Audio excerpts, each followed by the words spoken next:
اللهم إني أسألك الأمان يوم لا ينفع مال ولا بنون إلا من أتى الله بقلب سليم.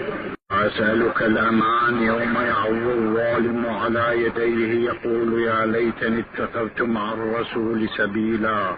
وأسألك الأمان يوم يعرف المجرمون بسيماهم فيؤخذ بالنواصي والأقدام. وأسألك الأمان يوم لا يجزي والد عن ولده شيئا ولا مولود هو جاز عن والده شيئا إن وعد الله حق.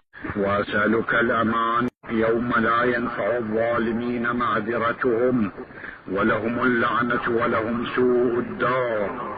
وأسألك الأمان يوم لا تملك نفس لنفس شيئا والأمر يومئذ لله.